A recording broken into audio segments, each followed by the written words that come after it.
from where you are, just put something on the chat and then we will read it out here. We have some questions already sent in to the Google form, which were to fill anonymously.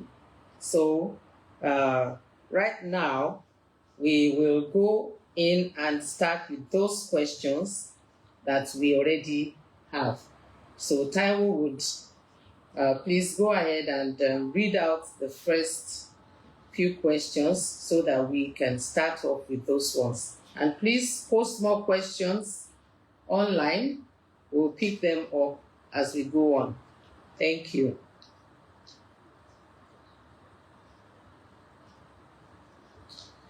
Good afternoon, everyone. My name is Taiwo Shafi.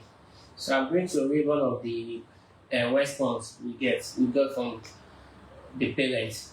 How do I deal with a child who always feels she's right and try to prove difficult? What is the best way to tackle siblings rivalry? Why does a second born always try to overshadow the first, as if she's the first? When a child's voice is above mine and I cannot flog a young adult, how do I deal knowing I must not cause the child nor it? It pisses me off. Thank you very much.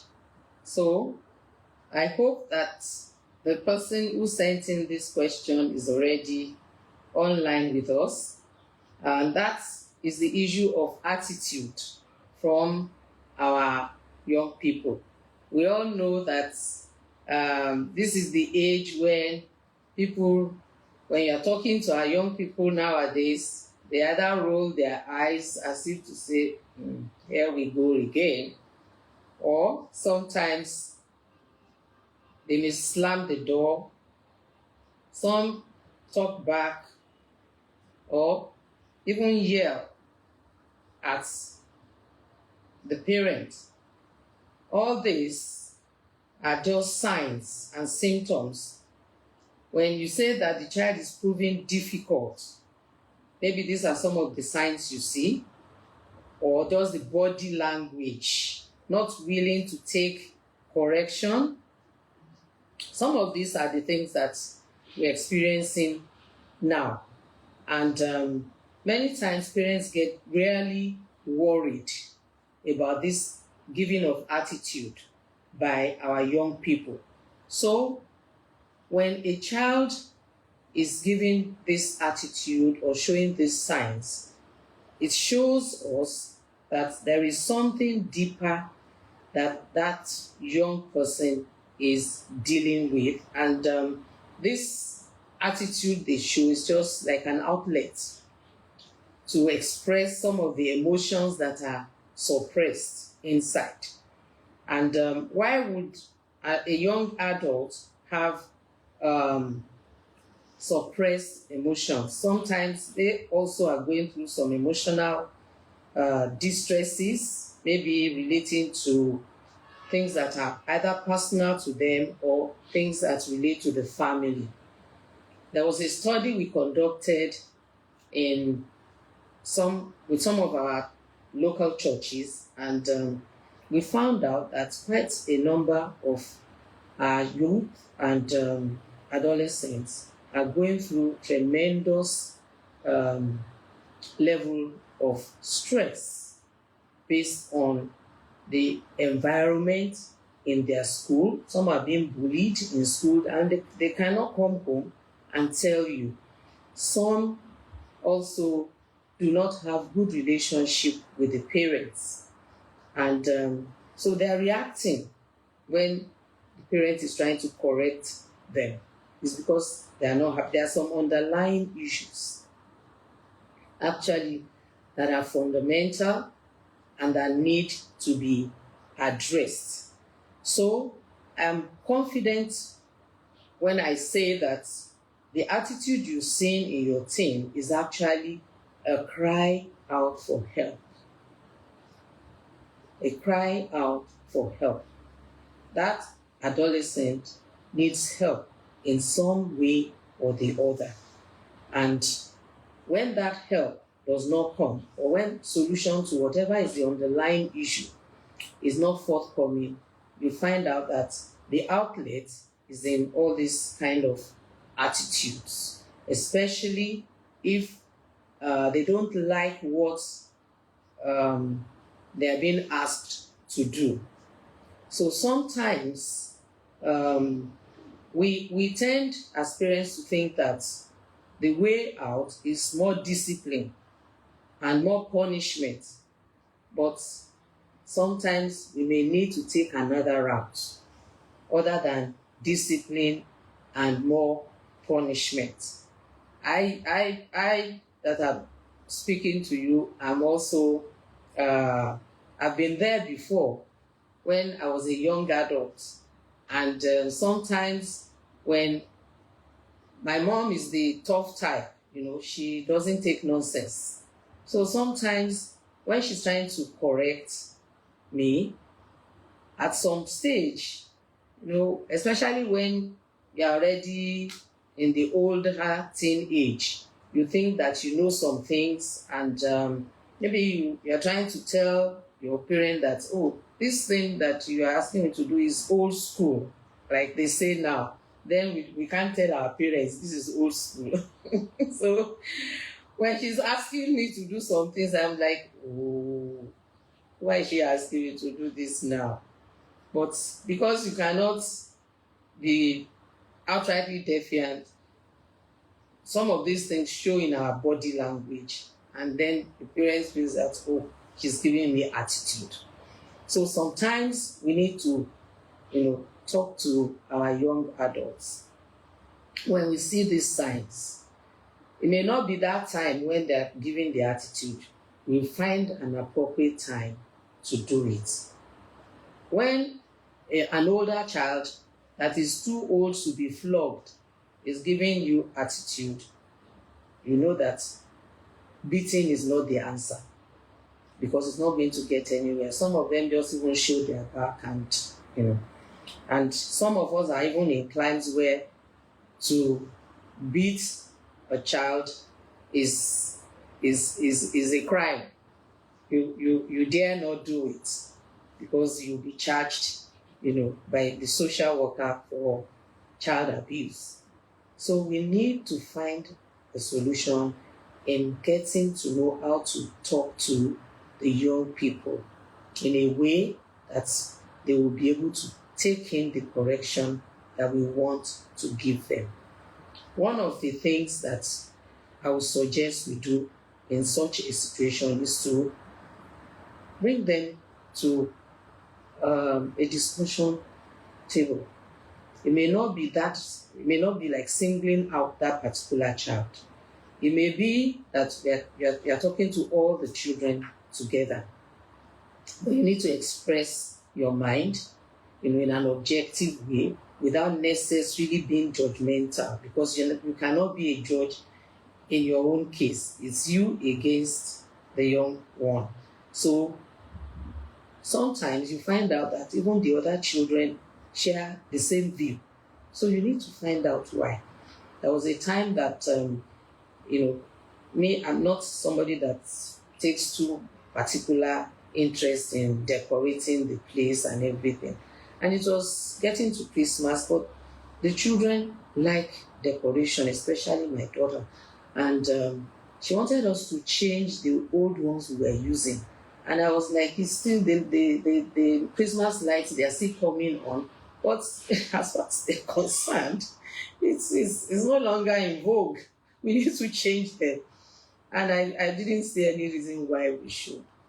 And then that was now getting this, what we term, they don't want to listen, they don't want to take correction. So I bothered to find out from the other children, what do they think? And both of them looked at each other and they just busted out laughing, which told me something, that actually they were on the side of their sibling. That, Mom, why would you want to be using this light that you have used for how many years? You need to change it. So we need to sometimes also listen to them.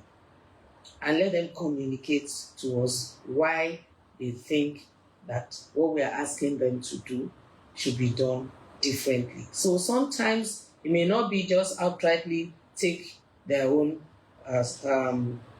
view, but we may be able to now come to agreement, we find a meeting point with them where we can actually say, okay, you want us to change this, okay, there's no need to change the balls because the balls are still looking the same as the new ones. Okay, so we change this one, we change this one, and leave this one.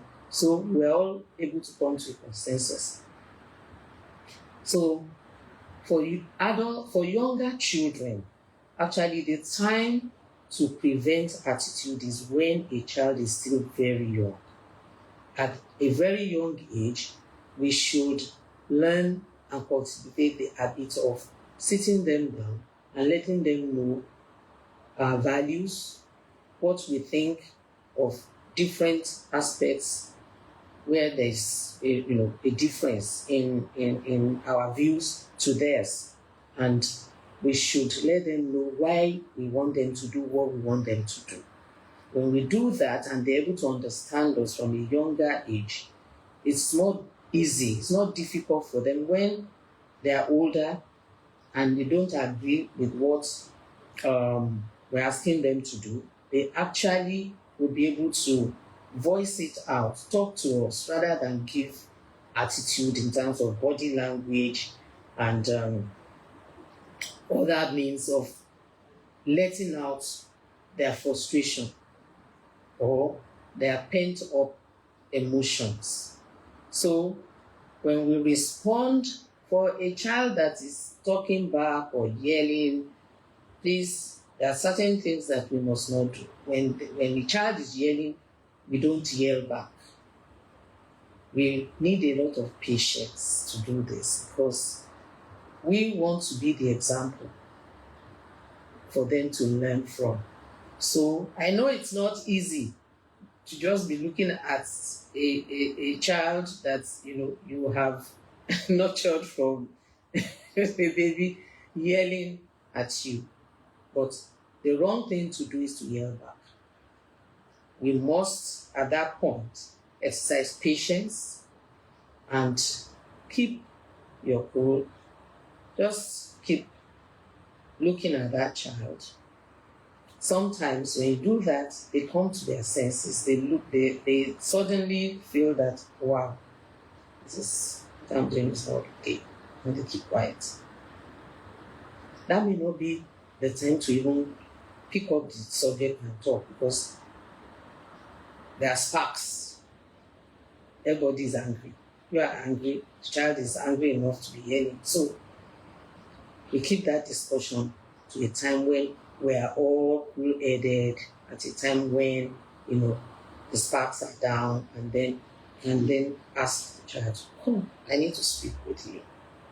What you just did, what you did the other time, I'm sure you know it's not right. Even if you are angry, you should not raise your voice at your parent.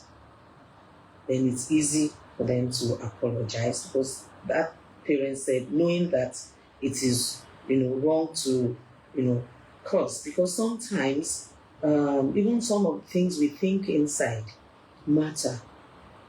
If a child has hurt your feelings so much that before you know it, you're beginning to even say it in your mind, not to talk of speaking it out, or taking out your frustration also on the child. So we need grace, we need a lot of patience to be able to control our emotions. If you know that it's getting to a point when you can't hold it anymore, please walk away for a season, just so that we do not let out words. Words are like eggs. Once it hits the ground, it's broken, it lets out the content, you can't take it back. And sometimes, in the moment of anger, what you say, the child may never forget. And you yourself may not be able to forgive yourself for saying such a thing in a moment of anger. So I believe that we can have that grace, God helping us as parents to be able to stand our ground and do what is right in the face of provocation. Because when we are provoked enough to say wrong things, 2 wrongs will not make it right. The child is wrong. We can't also afford to be wrong at the same time.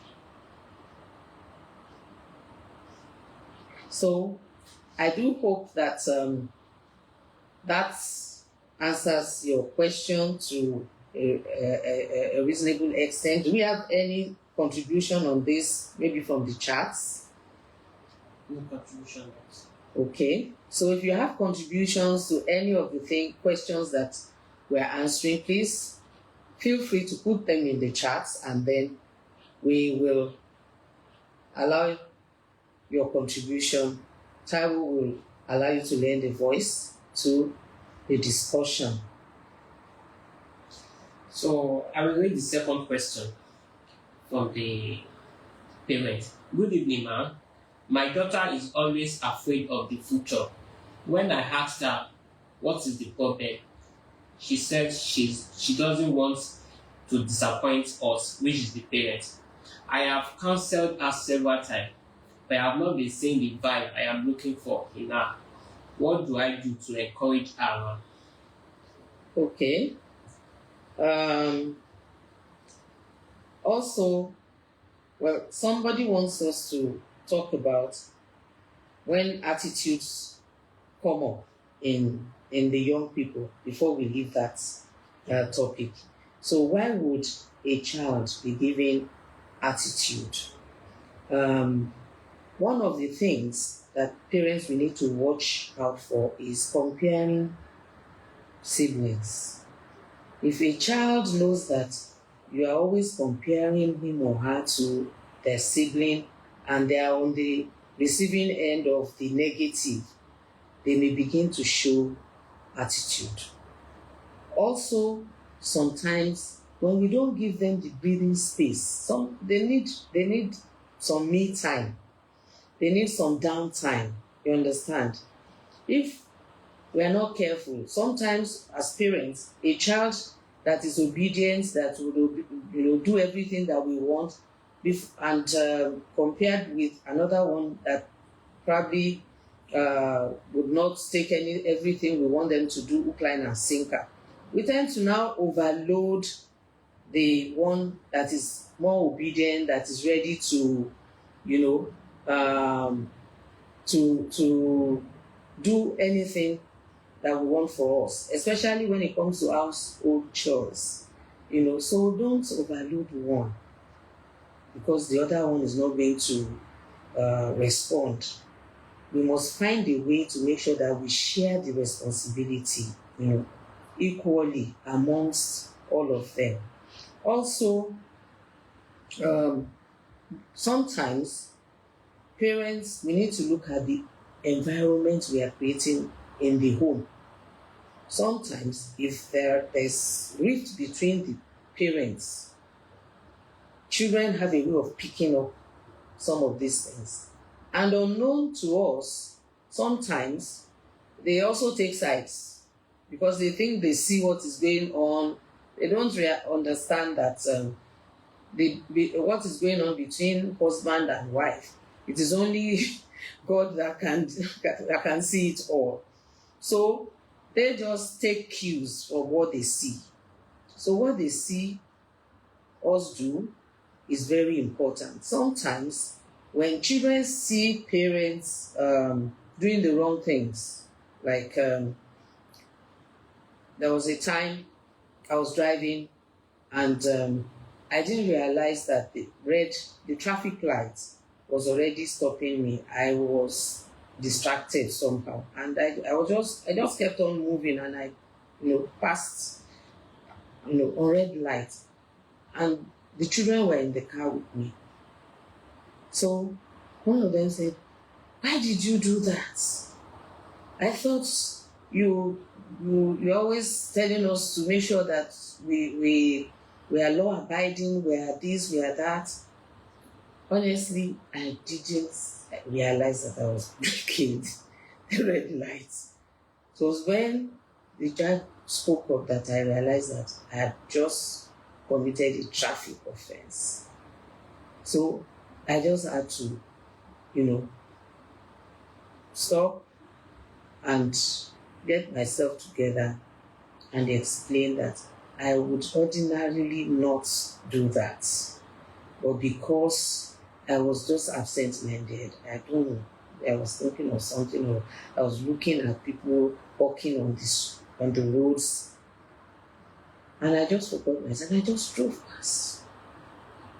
So we must, these are just little things that make the children to want to react negatively or give attitude when they see in us that we do the things that we are asking them not to do.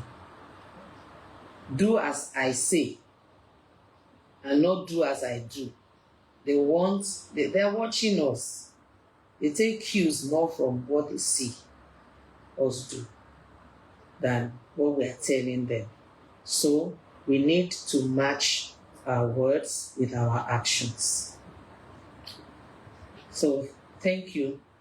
So we can go on to other. Did we actually go through? I think there were 3 questions in one in there. Did we cover everything? The second question that I read, we not treated it yet. So no, the first one. I think there were 3 in one. Yes. Okay. I hope we were able to. Yes. Okay. So another question: how does a parent handle a situation where other teenager is minding sexual? Wait, no, we have not. Did we do the one with sibling rivalry? Have you read it out? Yes, it's not yet, but we treated it right now. No. Okay, so let's have the question of sibling rivalry. It goes along with the one we just. I'll need to read it for you. Okay.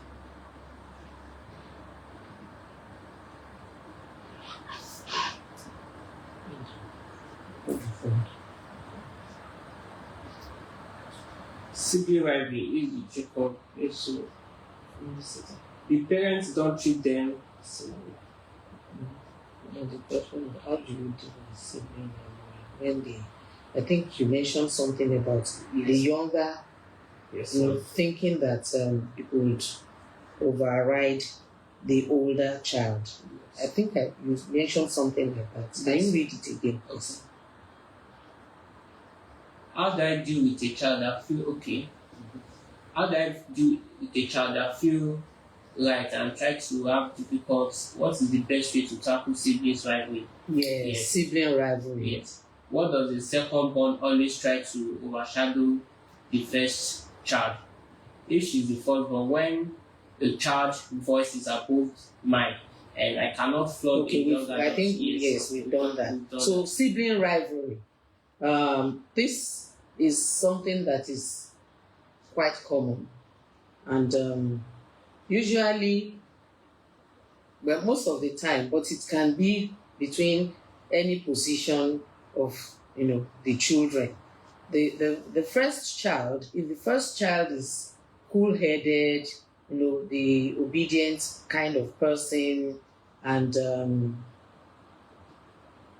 the younger one, the second child, I think is commoner between the first 2 children. When the younger one is more aggressive, more outgoing, more outspoken, sometimes they begin to think that they can override the older sibling. And before you know it, sometimes also if the older one is a girl, followed by a boy, that is a special issue, because boys tend to think that they can fight, they can beat the girl. I think I experienced that myself and my younger brother, the one that is immediately after me when we were young, because I I'm an easygoing person. I don't like trouble. I just stay away from fights and quarrels and all that. So I think he used to believe that he could beat me up. And so once there's an argument between us, it's already, like Muhammad Ali in the ring, dancing around, doing that, say, let's fight, So I think the first few times that happened, I shied away from it and I just, ignored him. But deep down inside, I thought, if he beats me up, the shame will never end in that house. So I used to avoid confrontation with him. And our mom noticed that this was going on. So one of those times when he started wanting for us to inviting me to a fight. And I was like, I don't want to start this. So my mom said, today we are going to know who is the senior. So when I heard that, so it means that the outcome of this fight may decide if it's my senior or is my junior, but it's my junior anyway, by all means. I think I got angry enough that day. And I didn't know where the strength came from. I just gave him a dirty slap, just across his face. And while he was still struggling with his eyes, I pounced on him. He was on the floor and I beat him, properly. So sibling rivalry could degenerate to anything. I know siblings that, because of what I mentioned earlier on, the fact that the parents were always praising one and putting down the other, that thing started between them. The one that is being put down, of course, would not like it. And so we need to manage the relationship in the family very well. There's a story that that illustrates this rivalry thing very well. Two brothers from the same parent, Jacob and Esau. They grew up in a dysfunctional family where the father actually chose one and the mother actually chose the other one. And the two children knew, and they were growing up in that kind of tense environment until they grew up. And one day, one was very hungry, and the only thing that the other one could ask for was his birthright. What's a wicked, demand, just because of a plate of food? And that happened because of what had been growing between them right from childhood. There are situations in some families that took them years after, decades before they reconciled, knowing that whatever situation that brought this about is not really their making. So, parents, when we notice this, we need to sit each of them down and talk to them. The child that is being aggressive, particularly, that is bullying the other, needs help. We need to get them, talk to them. If you think that the level of aggression is, out of place, because sometimes it could be, you may need to get help. Get somebody that would counsel that child.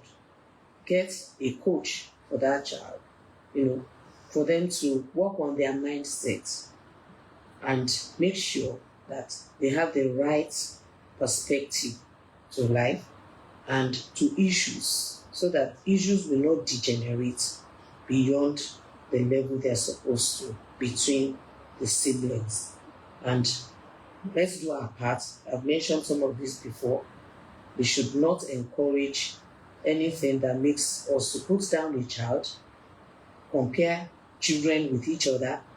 Please, as parents, we need to know the kind of character that each of our children, all our children cannot be the same. They do not have the same character.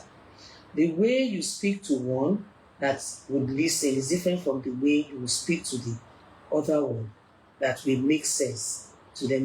We need to study who they are in terms of their character, in terms of their disposition, their values, and the way they relate or react to situations and to issues. And we should start when they are still young, when they are still very malleable. But if for any reason they're already old, they are teenagers, they're even in their older teens, and these things are showing up, we need to get them to understand that the dynamics in the family, the relationships in the family is very important for each of them to have a balanced life and to progress in life the way they should. And we need to make them understand and realize that they need each other. They're going to need each other.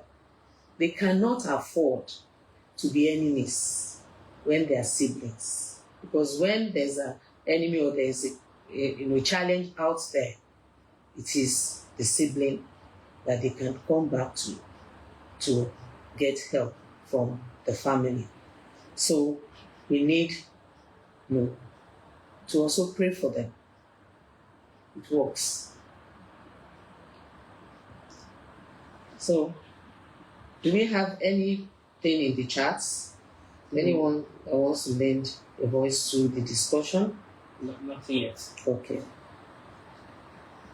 So the next question here: how do I deal with a teenager that doesn't want to take spiritual things serious? Okay, I think before that there's a question about you read it earlier on, but we not answered about confidence or something like that. Okay. The child is afraid of the future. Yes. Good evening, madam. My daughter is always afraid of future. When I asked her what is the problem, she says she doesn't want to disappoint us, which is the parents. I have counseled her several times, but I am not seeing the vibe I am looking for in her. What do I do to encourage her? Okay. So, fear is the root cause of that show of lack of confidence. And probably you also feel that that child is not living up to their full potential. You see potential in your child, but this child is like shying away from taking on challenges, taking on responsibilities because of fear of failure. Fear is something that paralyzes people. And you need to get to the root of what is the cause of that fear. Sometimes you may talk to your child, but if you're not getting the desired result, you may get help for that child. There are people that we call adolescent personal development coaches. And at Divine Grace Academy, which is an academy that I work with, I started some years ago to help adolescents. We help them to overcome their fears. We work with them to build their self-esteem. And if a child is saying, I don't want to disappoint my parents, it's a good thing, but not in the spirit of fear. I don't want to disappoint my parents. It's supposed to be something that gears me up to want to work harder at my studies, to want to be at my best in terms of my character and my behavior, because I don't want to put my parents to shame. But when that fear is getting to a level where it's affecting their performance, either in the academics, in school, or in other activities that you expect them to be able to take on at that age or at that level of their development, then you need to unravel that fear. Because sometimes some fear are just for no reason, for no good reason. And such a fear can paralyze the child from actually achieving the best and the optimum of their potential in life.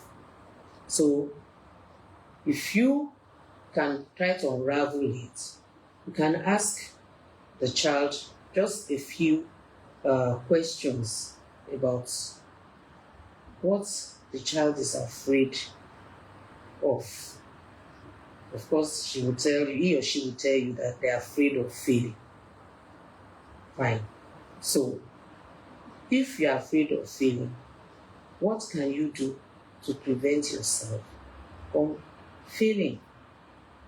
So, take that child step by step, through the route so that they themselves can, with your help, unravel what are the issues that is making them to develop that fear that is crippling in nature.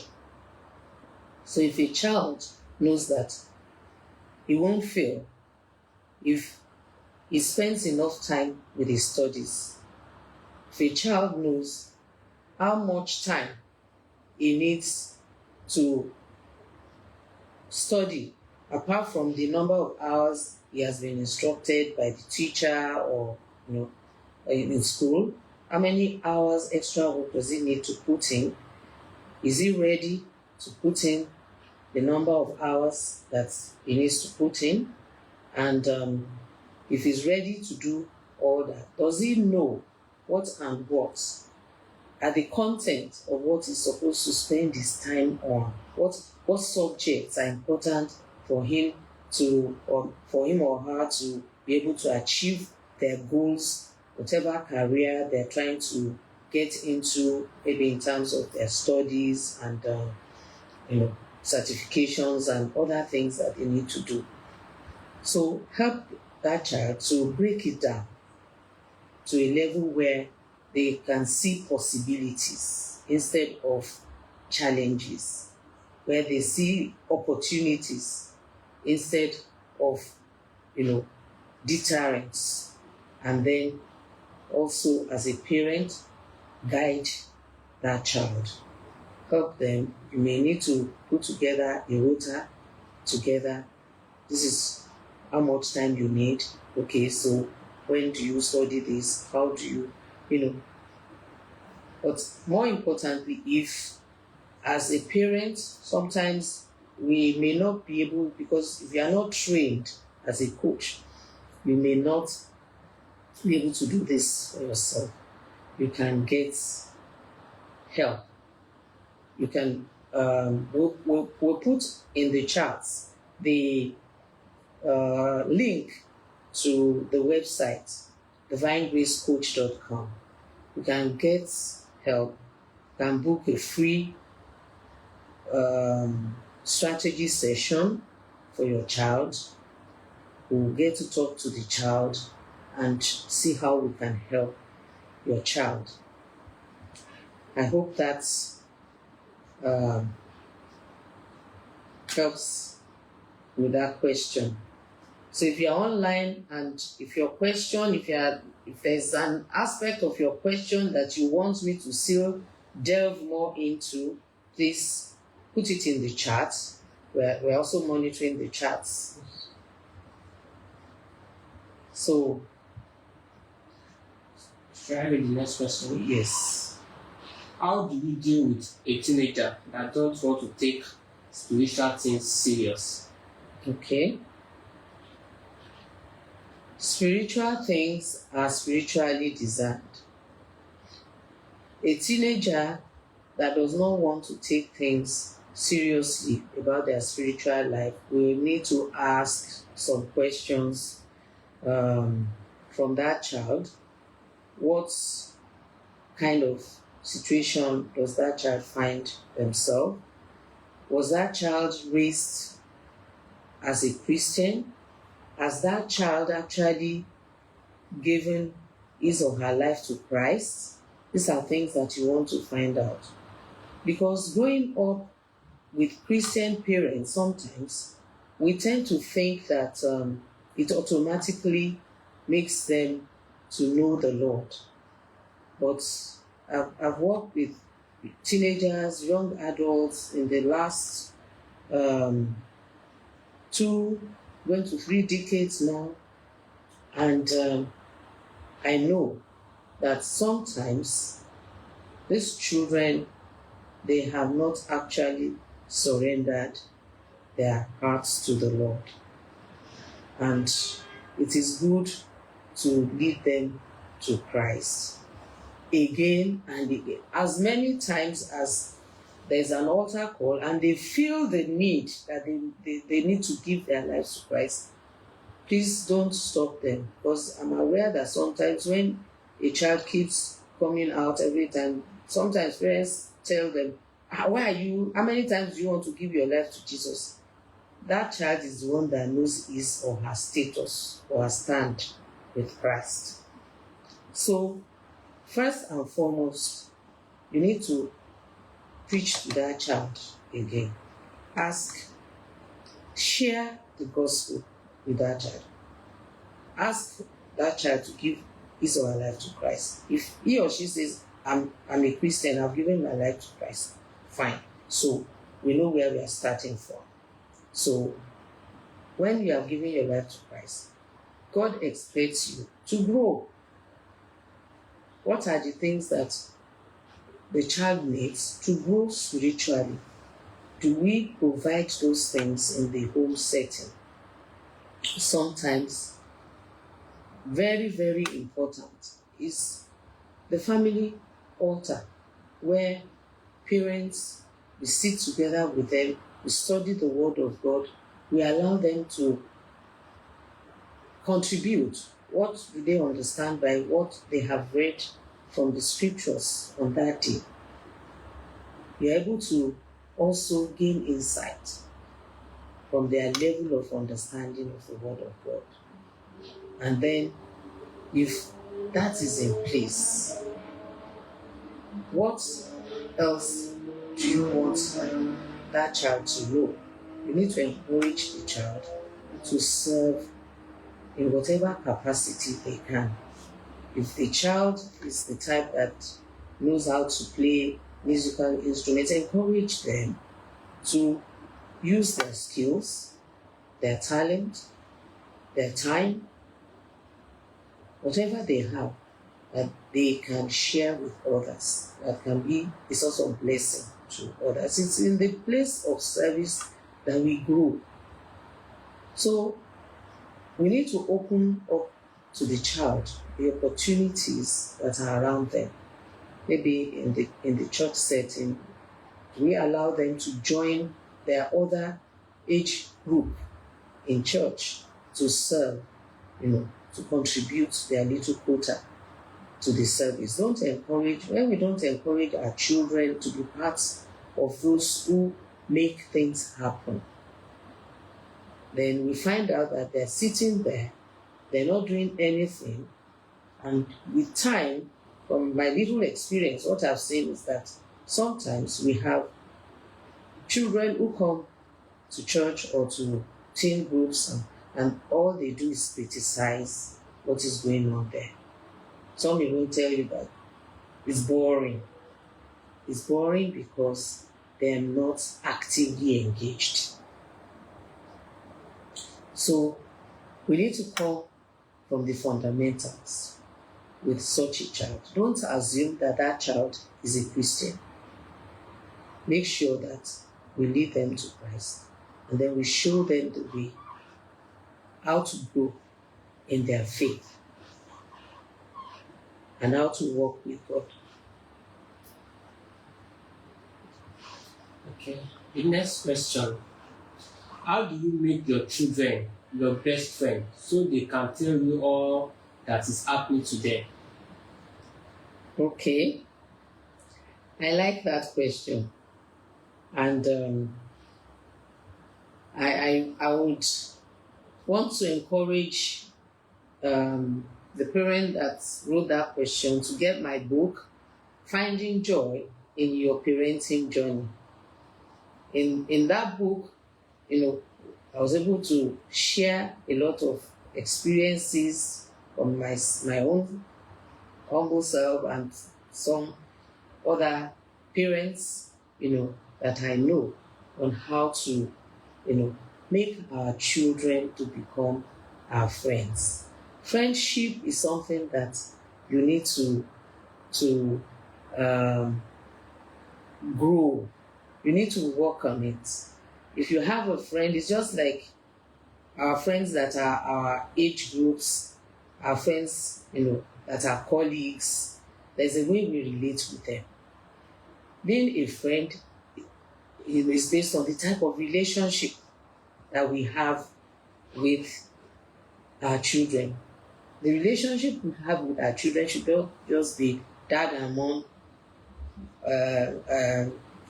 dad and son, mom and son, dad and daughter, mom and daughter. No, it's supposed to be the kind that we have with our friends. When we see our friends, we meet them with joy, with smiles, But sometimes when these people, our young people, show up, the first thing that we do is frown. We should not do that. I know that sometimes what you see as they're coming, maybe it's the type of dress that you don't like. There's a way, they do things that maybe puts you off, but don't react. Because when our friends do things that we don't like, we don't react. What do? We control our emotions and we find a way we still welcome them, we still talk to them, then we can now bring it up. We should relate with them as people who also have emotions. And you see, one thing that I want parents for us to take away from here also is the fact that what we think of them, our young people, teenagers, older teens, young adults, youth, our impression of them and our reactions to them means a lot to them. We may not realize it. We may think that because they're doing like that, they don't care what you are thinking or no. And that is because they care what you think of them and what you say to them, that they hide things from us. If they know that we are not going to be judgmental, that's the second thing I want us to take home about being friends with. Their friends don't judge them. Have you seen a group of teenagers, maybe they've done something wrong, they've committed something, and you are trying to unravel it and you're asking who did it, and none of them is going to tell you or show which one of them actually did it. They would rather allow you to beat all of them or punish all of them instead of, letting out the cat out of the bag, because they stand up for each other. So, just like you would do for somebody who is your colleague, you stand up for each other. But I'm not saying that we should condone wrongdoing, of course not. But we should not be judgmental. If a teenager knows that you are not going to be judgmental, that you are going to be objective, you are going to correct in love, they'll be willing to talk to us. Then sometimes when they tell us things, They don't expect us to go and spill the bean, use it as example when you're talking to their sibling or somebody. No. When they tell you something, they don't expect you to tell other people. And I've goofed many times when it comes to that, because I open my mouth when they tell me things and I go and tell my husband. I don't know how they get to know. Sometimes they get to know. And they'll tell me, that's why we don't talk to you. That's why I don't like to tell you things. I say, I'm sorry. I won't do it again. We were just discussing and the thing just came out. So keep their secrets. If they have told daddy and they tell you, don't tell your wife, God help you. I don't know how you're going to get out of that. Or they tell mommy and they say, don't tell your husband, God help you. So they want you to keep their secrets. They want you to be fun. They like fun. They want you to go out with them. They want you to run around with them, play ball, play basketball, do things with them. Ask them what they want to do, what they would enjoy to do, and just go and do it. Do it with them. Take on activities that they would enjoy. And, sometimes when you do those things, it lets down their guard. You have the air around you that you're approachable, they can talk to you, they can say anything, you're not going to take offense, Learn their language. When the first time one of my children said, I'm going to crash, I said, God forbid, in Jesus' name, he will not crash. And what he's saying is just that he's going to sleep. It's their own slang. So when we learn their language, when we're able to, relate with them, communicate with them, let us learn how to start conversations with them in a way that they would not be able to resist. Sometimes when they come back and you say, how was school today? Of course, you get the regular answer. And what is that answer? Mommy, the school was fine. Fine. But was it really fine? But if you are asked that question in another way, and if you asked, what was the most interesting thing that happened in school today? Aha, you need gist. Then they will gist with you. What did you laugh about in school today? What was anything funny that made you laugh today? So before you know it, they start talking to you. So you have opened the line of communication with them. And then you can now go deeper and deeper and be asking other things, Sometimes when the flow is on, you can just push in out of the blues something that you want to know. And they would have started talking before they realize that, you say, I shouldn't have told you that. But when it gets to that point, you don't say, what? Say, of course, I know some of these things. I know some of these things. Don't worry. I'm not going to tell anybody.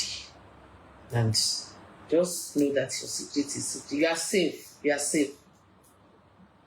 Are you sure? Is it not you? Don't worry, it's me, but we are good. We are good. We are good. So they will tell you, and when they tell you one, they tell you the second one, you didn't spill the beans, you are cool, even though you are shocked. I remember the first time that one of my children told me that in his room in school there was a student that they've caught, the school authorities have caught him several times doing substance abuse, and if he's sent home today, once the mom calls the school authorities, he's back. And those people in his room dare not go and report. So what the roommates do is, once he wants to start, everybody pack their books and leave the room for him. And I was like, what? What kind of nonsense is that? So nobody in your school can say, see now? See, this is why we don't talk to you. Okay, no problem. Anyway, you are no longer there. So, you should have told me at that time. Then what will you do? This is what you would have done. You would have gone to my school to go and cause trouble. I said, okay, I won't do that. So some of the things they will tell you, you'll be shocked. But please, if you want to hear more, if you want them to feel free with you, to make you their friend, even if you are shocked, you have to find a way to, control yourself and keep your cool and soak it in and think out of the box. If, for instance, that was still happening as at the time I got to know, I'm sure he would not want me to come to his school and make some noise, and make a scene, because they don't want their other friends, their colleagues, to call them names. Your mom came to come and make a scene in school. No. So you have to think out of the box on how you can address this issue. If there's a parent forum, maybe that's where to, talk about it without necessarily talking about the names involved and things like that. So I believe that some of these points, and you will still get more, please get a copy of that book, Finding Joy in Your Parenting Journey, and go through it. Wow, we're already on top of the hour. It's exactly 5:01. Do we have any other questions? Yes, we have one last question. One more, okay. How does a parent handle a situation where your older teenager is engaging in sexual activities on the phone, and the situation is going towards having dates for the purpose of practicalizing their sexual phone discussions?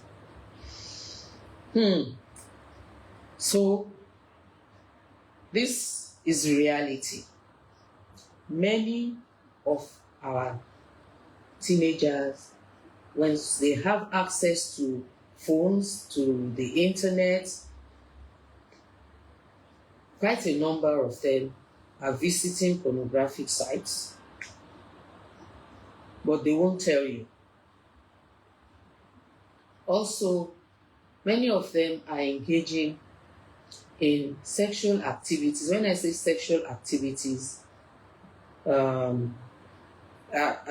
had to deal with some students who find themselves becoming addicted to pornography. Some have gotten into trouble because they were posting nude pictures to each other. And one of such pictures that was posted, it was posted by the person who took a picture of herself nude and sent to a boyfriend. And when things went sour between them, the boy, as a sort of revenge, posted it to shame the girl. Some of these activities are going on with some of our children. So we need to engage them. We should not wait until these things happen before we talk to them about it. Just like parents, we are learning how to talk to our children about sex education. We need to address these issues. We need to ask your teenager if they are aware. Of course, they may tell you they are not aware, but let them know that you know that these things are happening. And let them know the dangers that could happen from it. Because the internet does not destroy any information that has been given to it. That information may stay there, till forever, until somebody goes to, dig it up. So we need to let them know that these things can be used against them. We need to let them know that these are against our values, and they know it's not proper to expose your nudity to others. They sometimes even think it's a game nowadays amongst young people. It's like a game they play, but it has dangerous consequences. Let your child know that if anybody is asking them for nude pictures, they should decline. And some people send nude pictures to others unsolicited for. Let your child know that anybody that is sending them nude pictures, they should just simply say, not interested. Because when they keep sending nude pictures to you and you are accepting it, it means that you are sending the wrong signal that you enjoy such things. And also, if somebody has made a child to send out their nude picture, they can begin to use it to blackmail them, So let them know the danger that is inherent in such activities. And hopefully, when we back them up with prayers that they should imbibe the right values, the right culture for their future. They still have a long way to go. Their future is bright. They don't need skeletons in their cupboard. Who knows what they will become tomorrow? What if this person is being considered to become somebody great in the society, and from nowhere someone goes to dig up such a picture? You can imagine the situation, what that would mean. So let them, whatever they're doing, let us inculcate that idea into our children, that whatever they're doing today, whatever they're saying today, whatever activities they're engaging in today, they should make sure that it will be appropriate for their tomorrow, that their future would not be tarnished by such activities. So we don't want to take more than the time that we have said we are going to spend on this discussion today.